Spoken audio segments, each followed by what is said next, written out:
Saludo a todos los justos del Perú, a los justos de Colombia, de Bolivia. Que la gracia de nuestro Señor Jesucristo pues bendiga a cada uno de todos ustedes. Muy agradecido a nuestro Padre Celestial por concedernos la bendición y el privilegio a través de poder concedernos el poder estar aquí a través de estas redes sociales para seguir compartiendo el Evangelio de la justicia de nuestro Señor Jesucristo. Vamos a seguir compartiendo la justicia de nuestro Señor Jesucristo. Así que sean todos bienvenidos los justos que están en línea. Que la gracia de nuestro Señor Jesucristo pues les esté bendiciendo a cada uno de los santos. Vamos a leer Levíticos capítulo 16, del versículo 1 al versículo 22. Vamos a leer la palabra de Dios. Levíticos 16, del versículo 1 al versículo 22. Vamos a ver la palabra de nuestro Señor Jesucristo. Dice así la palabra del Señor de la siguiente manera. Levíticos capítulo 16, del versículo 1 al versículo 22. Dice: Habló Jehová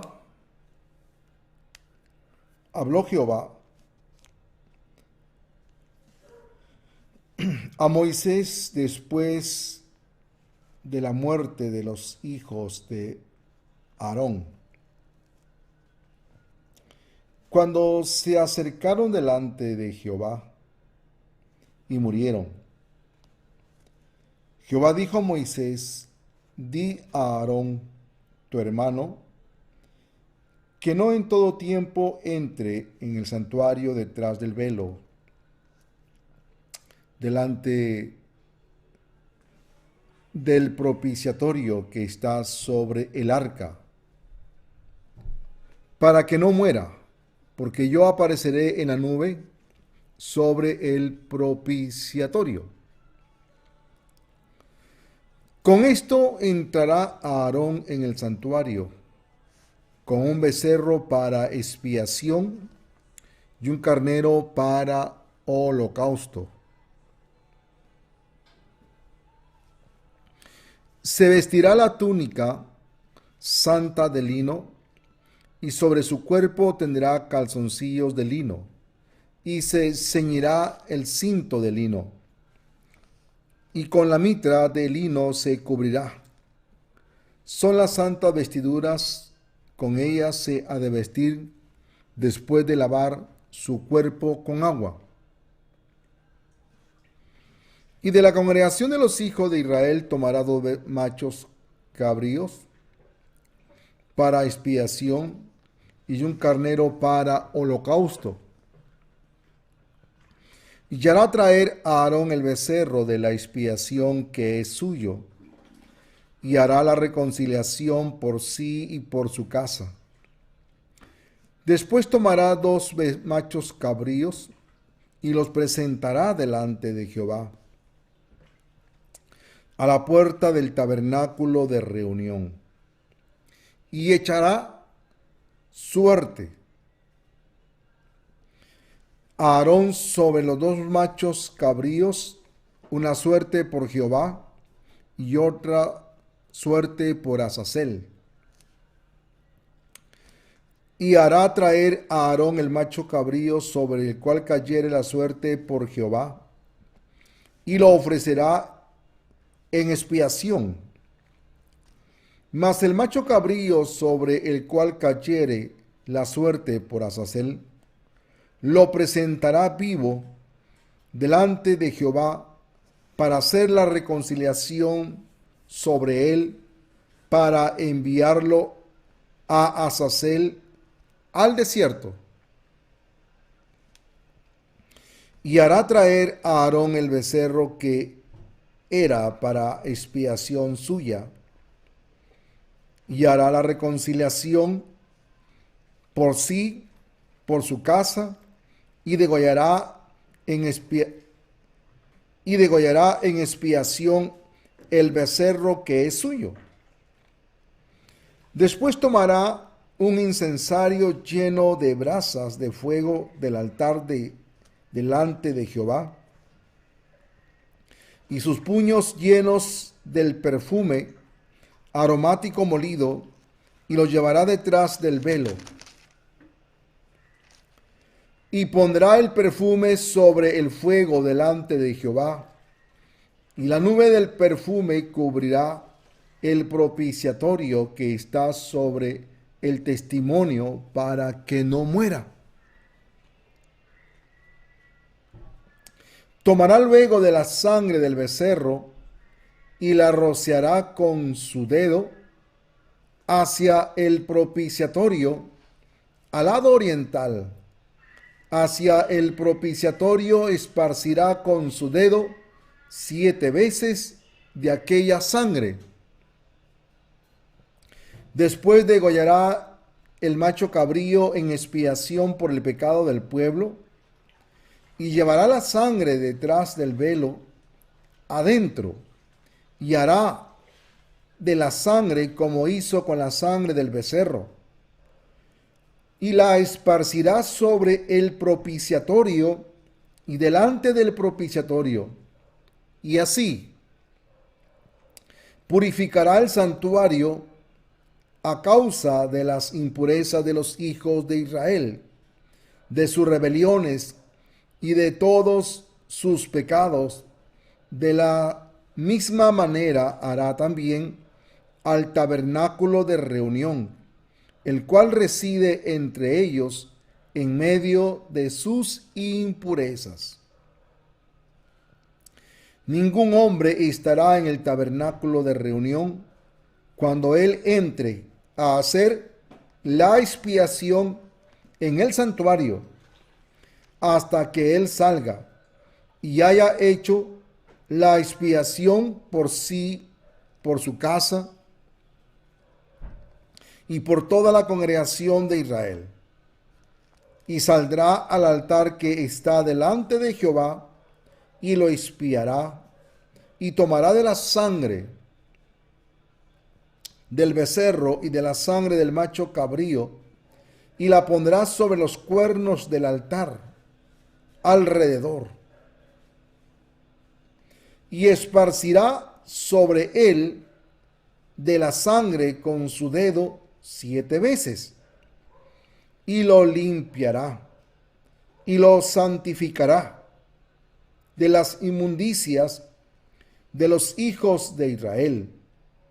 Cuando hubiere acabado de expiar el santuario y el tabernáculo de reunión y el altar, hará traer el macho cabrío vivo, y pondrá a Aarón sus 2 manos sobre la cabeza del macho cabrío vivo, y confesará sobre él todas las iniquidades de los hijos de Israel, todas sus rebeliones y todos sus pecados, poniéndolos así sobre la cabeza del macho cabrío, y lo enviará al desierto por mano de un hombre destinado para esto.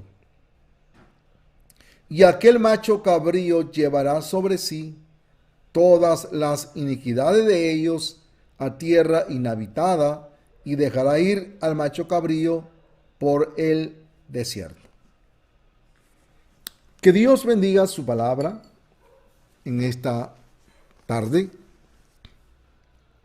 Saludo a todos los justos que están en línea. Que la gracia del Señor nos ayude a poder seguir compartiendo este bello evangelio el Evangelio de la justicia de nuestro Señor Jesucristo. Estimados, en el Antiguo Testamento había un día, el día de la expiación. Ese día de la expiación, recuerden ustedes que Dios había mostrado a su siervo Moisés el tabernáculo. Dios le había dicho a Moisés que levantara un tabernáculo porque Dios quería vivir en medio de su pueblo, en medio de los hijos de Israel. Y de esta manera, Dios, para poder vivir en medio de su pueblo, era necesario el tabernáculo. Y era necesario que en ese tabernáculo se presentaran ofrendas. Ofrendas de las cuales Dios instituyó, de las cuales Dios mandó. Ofrendas que Dios había determinado según el sistema de la ley. Aquí no era lo que el hombre pensaba. Aquí no era lo que el hombre se le ocurría. Aquí era únicamente de la manera como Dios lo había establecido, y los seres humanos tenían que regirse a lo que Dios había determinado. La voluntad de Dios. La voluntad de Dios era la que se sobreponía en todas las cosas. Por eso, siempre la palabra del Señor nos quiere hablar a cada uno de nosotros acerca de la voluntad de Dios. Por eso Dios le mostró a Moisés que levantara el tabernáculo. Dios le dio las medidas, el ancho, la altura, los materiales. Dios le dio todo a Moisés, y que no añadiera nada, sino que hiciera conforme al modelo que Dios le había mostrado. Entonces, eso es la voluntad de Dios que Dios nos muestra a través de su palabra. La voluntad de Dios siempre está saliendo en la palabra del Señor. Por eso dice la Biblia, Jesucristo dice, el que cree en mí, como dice las Escrituras. Entonces, creer en Jesucristo no es de una manera tan superficial, no es de una manera vaga. Creer en Jesucristo es que nuestra fe tiene que ajustarse a la palabra, a lo que Dios determinó, a lo que Dios estableció. Muchas personas en estos tiempos, muchas personas juzgan nuestro material, nos señalan que somos una herejía, que todos nuestros materiales de nuestra misión son una herejía. Pero cuando escucho a estas personas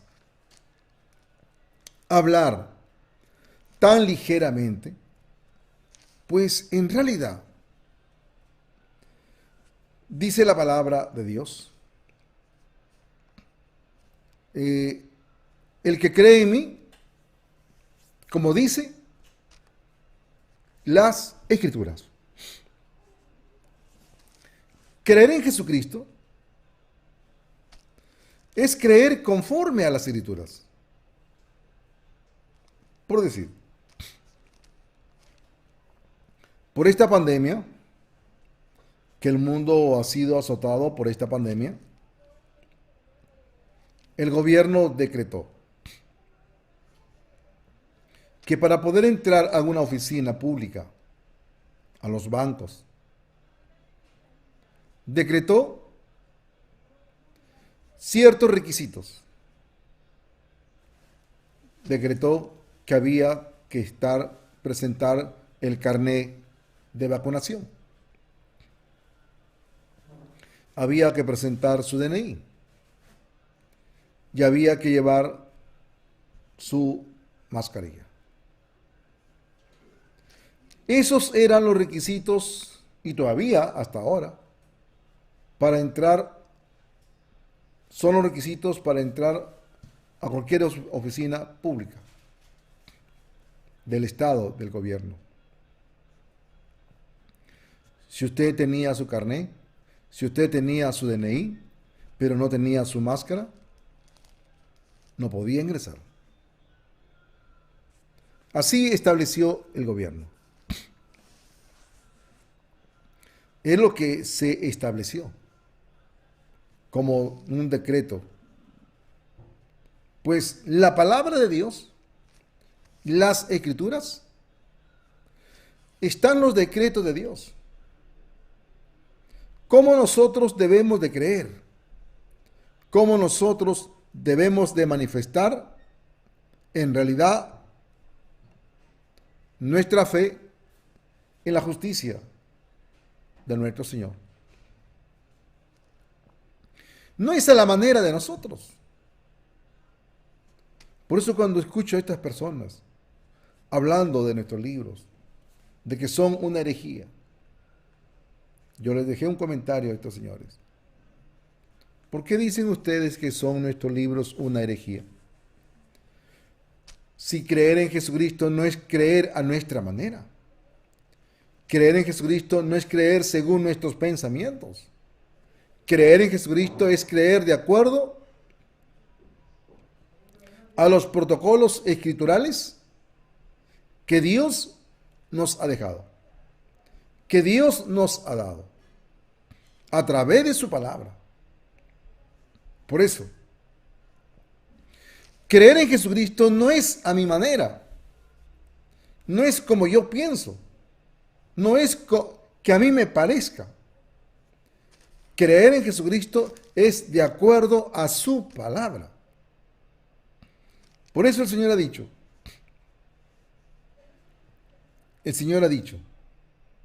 escudriñad las Escrituras,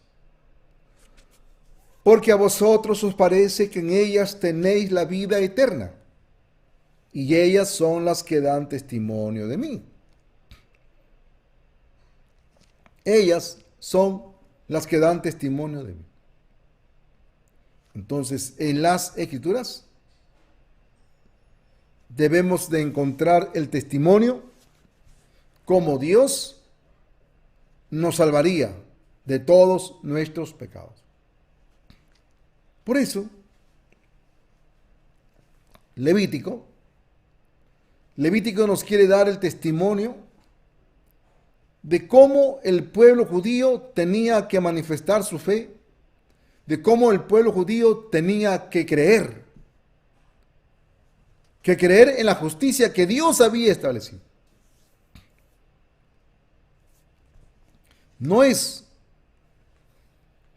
de acuerdo a nuestros pensamientos, no es de acuerdo a nuestras suposiciones religiosas que nosotros podamos presentar. Dice la palabra de Dios en Mateo capítulo 7, verso 21 al 23. No todo el que me dice Señor, Señor entrará en el reino de los cielos, sino el que hace la voluntad de mi Padre que está en los cielos. Muchos me dirán en aquel día, Señor, Señor, ¿no profetizamos en tu nombre? ¿Y en tu nombre echamos fuera demonios? ¿Y en tu nombre hicimos muchos milagros? Entonces les declararé, nunca os conocí, apartados de mí, hacedores de maldad. ¿Quién es un hacedor de maldad? Un hacedor de maldad es aquel que sigue a Dios conforme a sus pensamientos y no conforme a su voluntad. Un hacedor de maldad es aquel que está siguiendo a Dios conforme a su propia justicia y no de acuerdo a la palabra de Dios, no de acuerdo a lo que Dios estableció. Por eso, estimados, es tan importante que nosotros podamos ver y creer de acuerdo a lo que está escrito, de acuerdo a los protocolos de Dios que Dios dejó en su palabra, para que nuestra fe esté descansando únicamente en las Escrituras. No es a la manera mía, a mi pensamiento, a como yo me parece. No, es algo que ya Dios estableció. Es algo que ya Dios ha dejado. ¿Por qué? Porque dice que habrá muchas personas en el día final, en el día del juicio, que se van a vanagloriar, se van a jactar. Señor, en tu nombre echamos fuera demonios. En tu nombre hicimos muchos milagros. En tu nombre profetizamos. En tu nombre hablamos en lenguas. Pero ¿qué dice? ¿Qué dice las Escrituras? El Señor le dirá, apartados de mí, malditos, hacedores de maldad, apartados de mí. Entonces el Señor le dijo, nunca os conocí, apartados de mí, hacedores de maldad. Nunca os conocí. Si Dios dice que nunca los conoció, pero ellos dicen que conocen a Dios porque echan fuera demonios.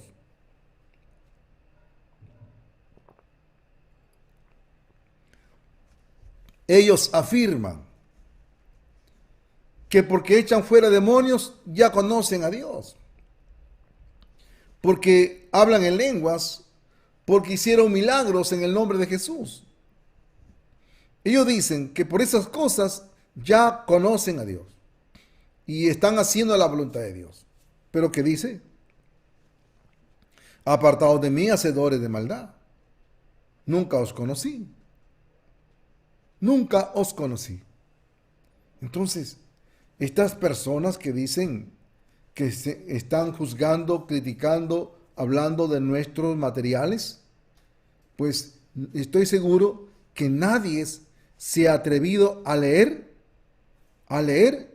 con ese pensamiento de ver lo que las Escrituras nos quieren enseñar.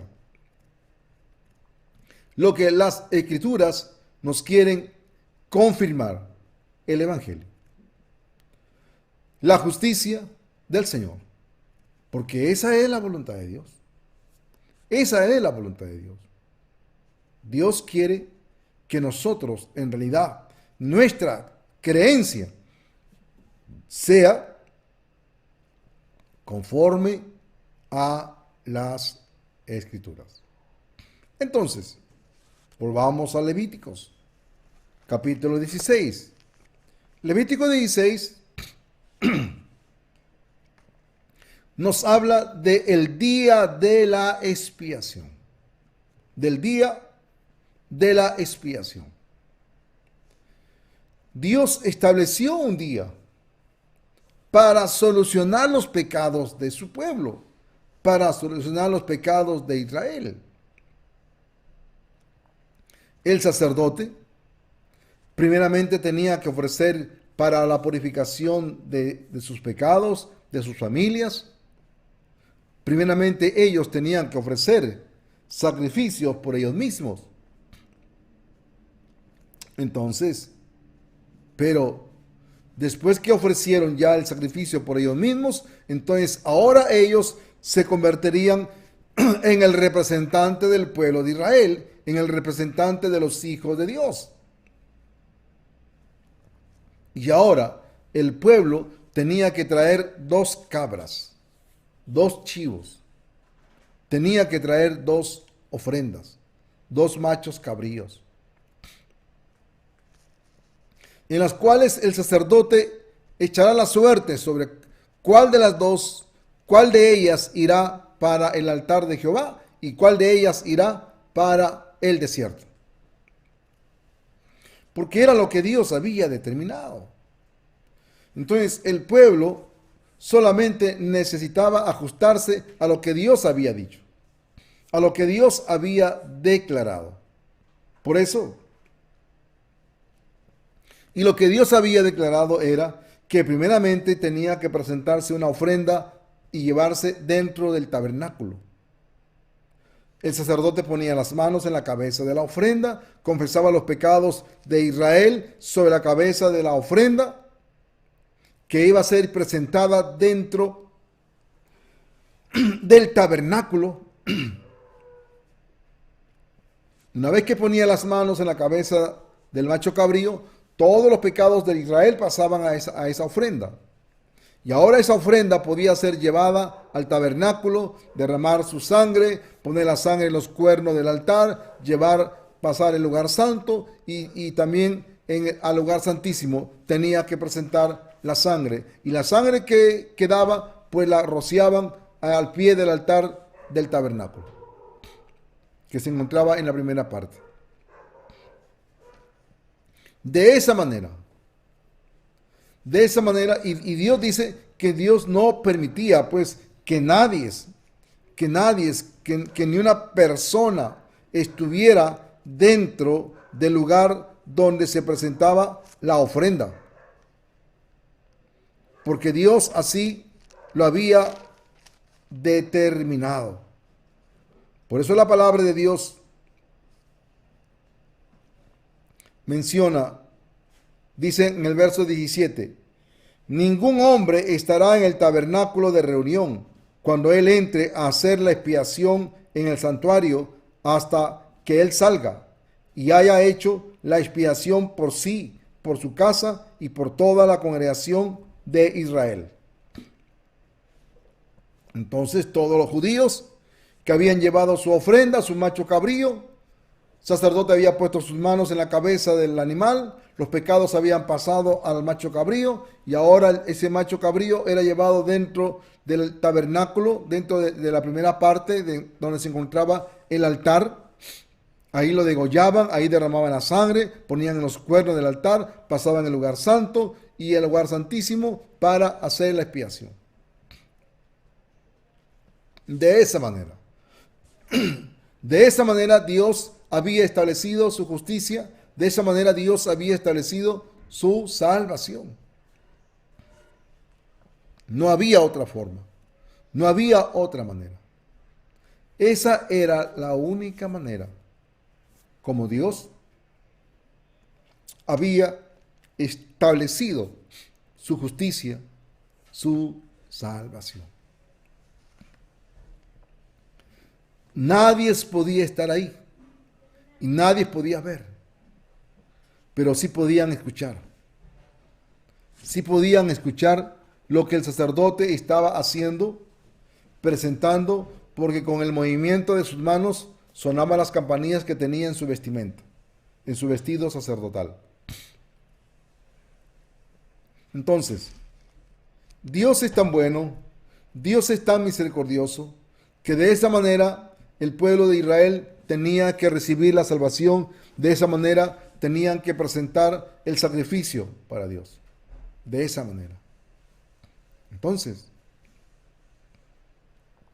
ahora, después de haber presentado la ofrenda por Jehová que se presentaba dentro del santuario, dentro del tabernáculo, ahora había la ofrenda número 2, que era presentada, en realidad era la ofrenda que el pueblo tenía que mirar. Era la ofrenda que el pueblo tenía que observar. ¿Para qué? ¿Para qué Dios instituyó esta otra ofrenda? ¿Para qué Dios instituyó? La ofrenda por Jehová que se presentó dentro del tabernáculo. Ahora, la ofrenda por Azazel, que esa ofrenda era llevada fuera del campamento. La ofrenda por Azazel era llevada fuera del campamento. Pero también iba a realizar pues la misma función. También iba a liberar, también iba a quitar, también iba a dar el perdón de pecados. Con la diferencia que la primera ofrenda el pueblo no la podía ver, pero ellos escuchaban el sonido de las campanillas que estaban en el vestido sacerdotal. La otra ofrenda por Azazel era la ofrenda del pueblo, que a vista del pueblo era llevada. Habían puesto los sacerdotes sus manos en la cabeza de ese macho cabrío, y una persona indicada lo llevaba hasta que desaparecía en el desierto. De esa manera Dios había hecho. De esa manera Dios estableció. Dios estableció que era la manera correcta de perdonar, de redimir, de limpiar, de justificar a los impíos. De esa manera, todo el que delinquía, todo transgresor de la ley, esa era la única manera en que el pueblo de Israel podía ser libre de todo pecado. No era a lo que los hombres podían pensar.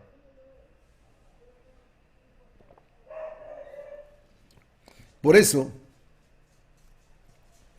las escrituras,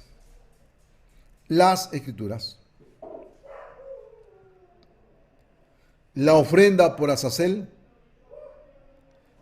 que era llevada delante del pueblo de Israel, a vista y paciencia de los ojos de los judíos, era llevada al desierto. Y cuando esa ofrenda desaparecía, el macho cabrío desaparecía, pues significaba que Dios había limpiado los pecados del pueblo de Israel. Ahora, esa ofrenda era para que no hubiese duda,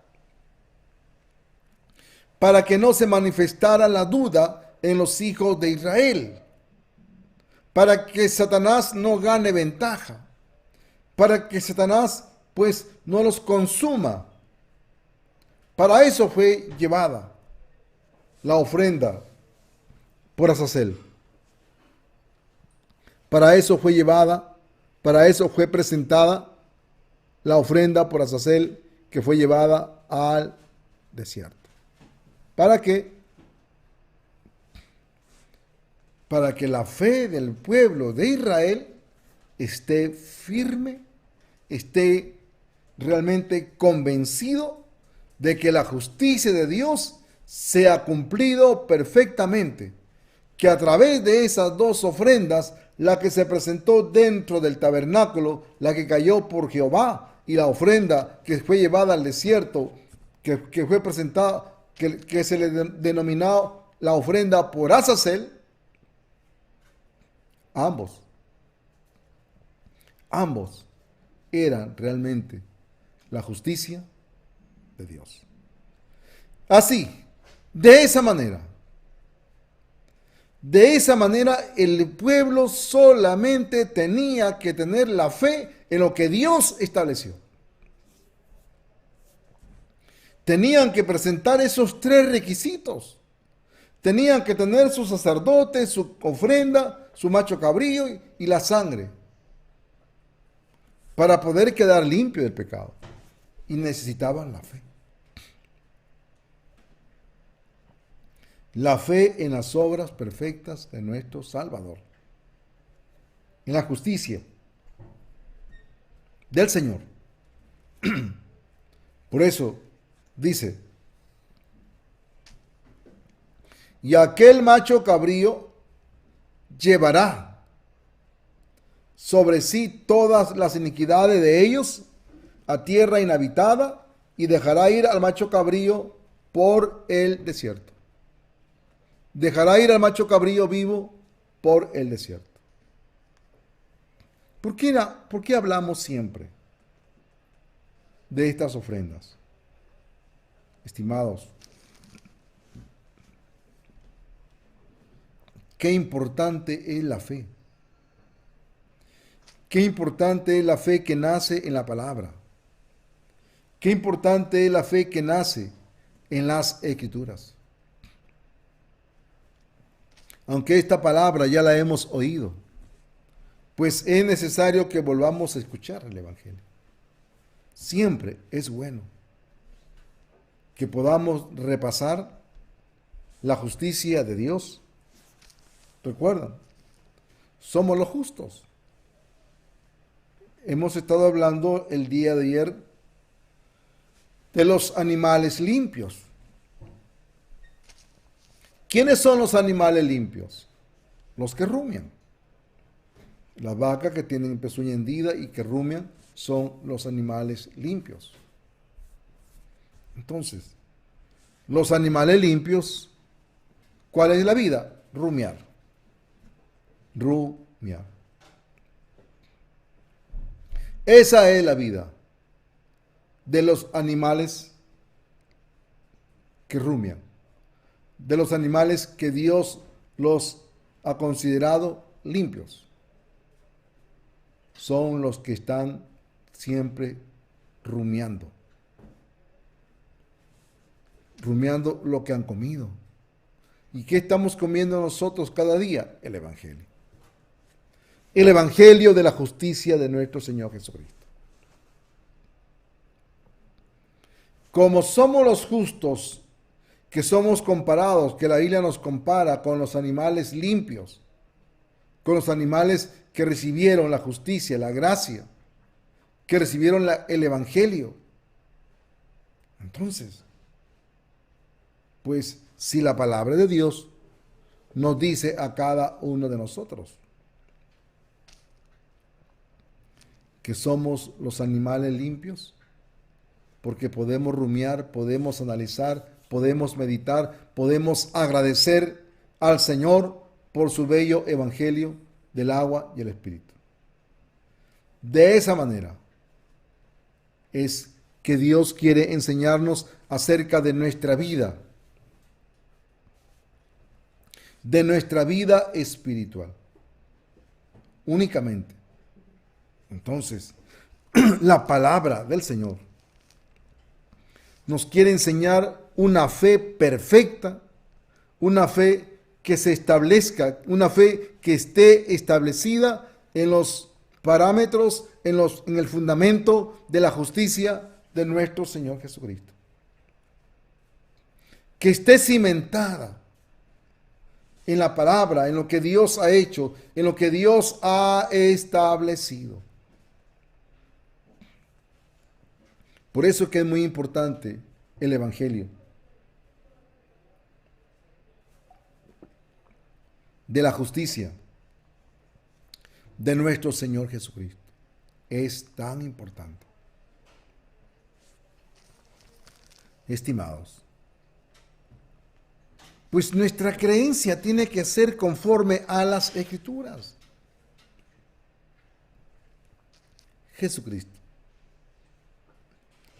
Jesucristo dice que Él ha venido. Jesucristo ha venido conforme al sistema de la ley que el Padre establecía. ¿Qué dijo el Señor? Dice que Él no ha venido para abrogar la ley. Él ha venido para cumplir. Entonces, si Jesucristo dice que Él no ha venido para abrogar, sino para cumplir, ¿a cumplir qué? A cumplir lo que el sistema de la ley establecía como justicia. A cumplir lo que en el sistema de la ley se requería para que pueda haber perdón, para que pueda haber salvación, perfectamente, conforme a las Escrituras. Conforme a las Escrituras. Solo había una manera. Solo había una manera. Entonces, nuestra fe tiene que basarse a la creencia de cómo Dios solucionaba los pecados en el Antiguo Testamento y cómo se darían en el Nuevo Testamento. Por eso que la Biblia, en toda la Biblia, está llena del Evangelio, desde el Génesis hasta el Apocalipsis. En todas las Escrituras está llena del Evangelio. Por eso, creer en Jesús no es creer religiosamente. No es decir yo creo en Cristo y se acabó. No. Creer en Jesucristo es que nosotros tenemos que seguir la corriente de Dios, la corriente del Espíritu. ¿Por qué nosotros necesitamos creer en Jesucristo? ¿Por qué? Si no entendemos nada de la vida espiritual, no comprendemos nada de nuestra sentencia, no comprendemos nada de nuestra necesidad espiritual. Por eso, la palabra de Dios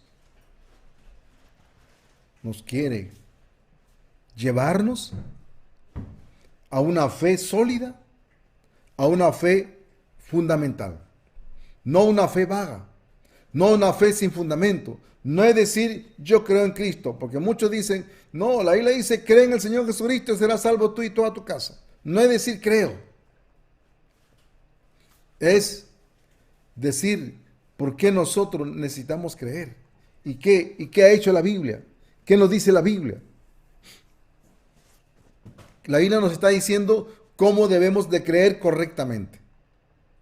Los judíos, su creencia correcta en el Antiguo Testamento era que tenían que tener un sacerdote, un representante, tenían que llevar la cabra, la ofrenda sin defecto, y tenían que derramar la sangre del animal.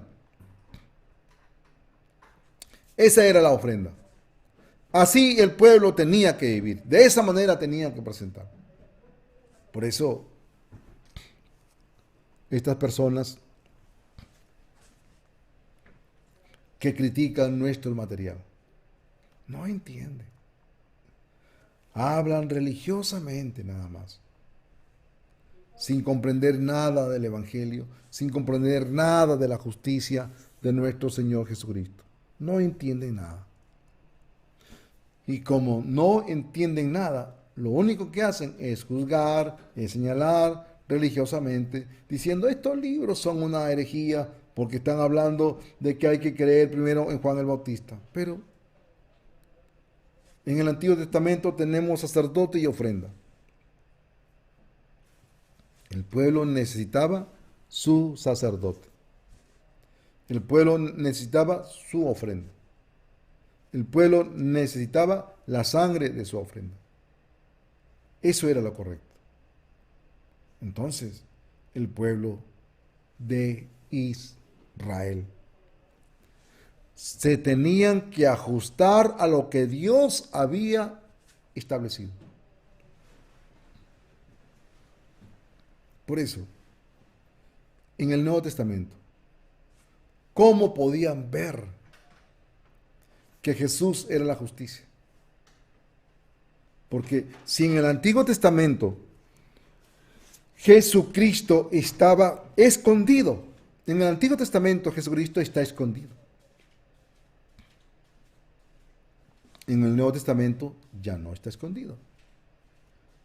Pero Jesucristo dice que las Escrituras hablan de mí.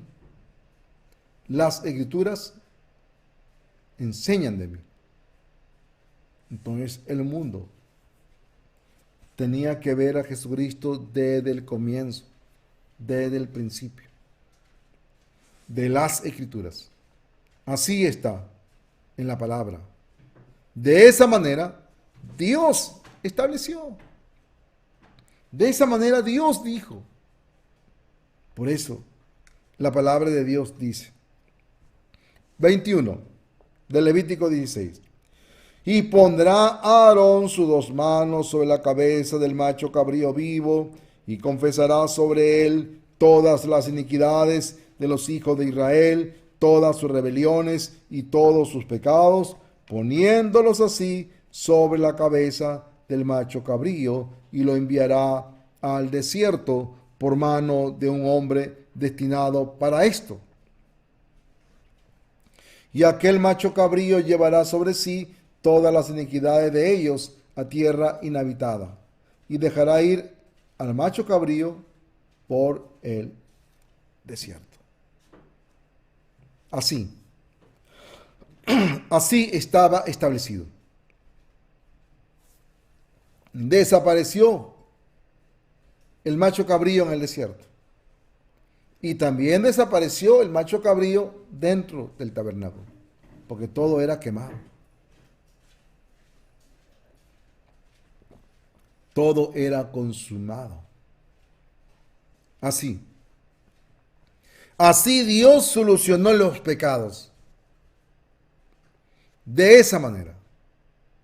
Entonces, nuestra fe tiene que ajustarse a la palabra de Dios. Nuestra fe tiene que ajustarse a lo que Dios estableció. A lo que Dios estableció. Por eso, si el mundo no tiene la fe que descansa en la palabra, no tiene la fe que descansa en el Evangelio del agua y el Espíritu, entonces tiene una falsa fe que con todo y zapatos se está yendo a la condenación. Se está yendo al infierno por no creer en la justicia de nuestro Señor. Por no creer. Así está el mundo. Por eso le leía Mateo capítulo 7. Señor, en tu nombre hemos echado fuera demonios.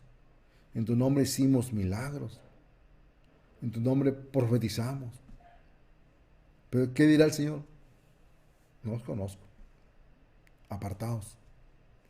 Apártense de mí, hacedores de maldad. No os conozco. ¿A quienes no conoce el Señor? Aquellas personas que en realidad no tienen interés en el Evangelio conforme a las Escrituras. Solamente tienen interés carnalmente.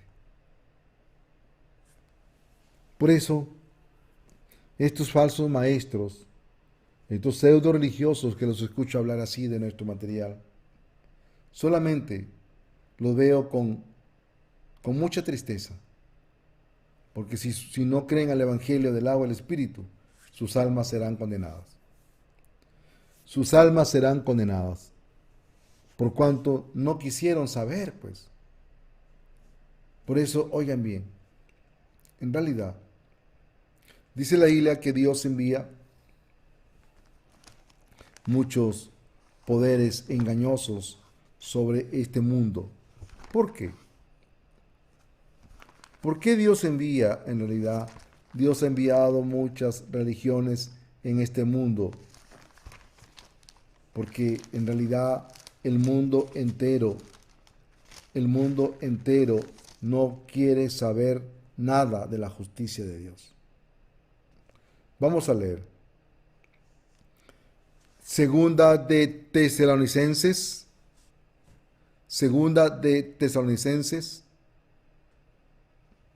capítulo 2. Dice la palabra del versículo 7 en adelante. Porque ya está en acción el misterio de la iniquidad, solo que hay al presente quien lo detiene, hasta que él a su vez sea quitado de en medio. Y entonces se manifestará aquel inicuo, a quien el Señor matará con el espíritu de su boca, y destruirá con el resplandor de su venida. Inicuo, cuyo avenimiento es por obra de Satanás, con gran poder y señales y prodigios mentirosos, y con todo engaño de iniquidad para los que se pierden, por cuanto no recibieron el amor de la verdad para ser salvos. Por eso Dios les envía un poder engañoso, para que no crean la verdad, a fin de que sean condenados todos los que no creyeron a la verdad, sino que se complacieron en la injusticia. Así está escrito. Dios, en los tiempos finales, enviará muchos falsos profetas, muchos religiosos, para engañar a quienes, aquellos que un día han tenido la oportunidad de escuchar de oír, de creer. En el momento entendieron, les pareció maravillosa la palabra. Pero después se alejaron, no quisieron creer, no recibieron la salvación de Dios. Después se apartaron. Entonces, esta es la vida que Dios en realidad permite en estos tiempos. Muchos han tenido la ocasión de leer un libro, de escuchar nuestras prédicas. Por eso es tan importante las prédicas que se están reenviando a los justos, para que muchas personas puedan nacer de nuevo, para que muchos justos puedan recibir la salvación. Pero entonces, todas las cosas que están detalladas en la palabra de Dios es para el beneficio de nuestra fe, para que nuestra fe no sea vaga, para que nuestra fe esté establecida en los mejores fundamentos de la palabra, que es el Evangelio del agua y el Espíritu. Entonces, si nuestra fe descansa en las obras perfectas de Jesucristo, tengamos la seguridad, tengamos la certeza de que todo fue solucionado perfectamente. Y que Dios dijo, y nunca más me acordaré de vuestros pecados y transgresiones. Esa es nuestra vida. Esa es cómo Dios nos ha librado, cómo Dios nos ha podido cuidar. Nuestra fe espiritual. Y nos ha ido llevando por el camino correcto, por el camino de la justicia, nos ha ido llevando para que nuestra fe pueda estar establecida en la justicia de nuestro Señor Jesucristo. ¿Sabe? ¿Sabe cómo era nuestra fe un día?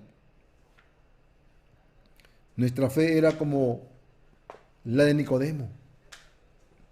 Nuestra fe era como la de Cornelio. Nuestra fe era así, como la de Cornelio cuando no escuchaba todavía la verdad. Cuando Nicodemo todavía no escuchaba la verdad. Así era nuestra fe, solo religiosamente.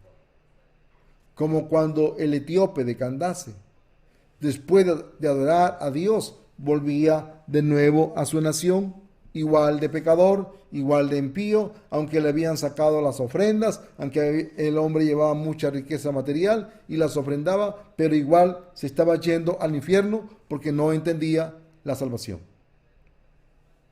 No comprendía la justicia de Dios. Por eso, un día,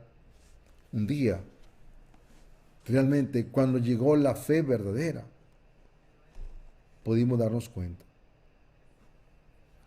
Yo fui pastor 22 años en una iglesia falsa. Buscaba la salvación. Buscaba entender la vida eterna. Buscaba nacer de nuevo.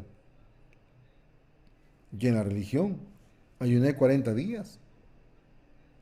40 días sin comer nada. Y todo eso la religión lo veía como una gran hazaña. Lo veía como una gran hazaña. Pero era un pecador. Aunque había ayunado 40 días, estaba caminando al infierno. Después ayuné 21 días, después 15 días, 10 días, 7 días. Esa era nuestra vida en la religión. Así vivíamos. Pero nunca entendíamos la salvación perfecta, de acuerdo a la palabra de Dios. Hasta que un día realmente pudimos entender la justicia de Dios, el Evangelio del agua, el Espíritu. Dios comenzó a trabajar, Dios comenzó a obrar.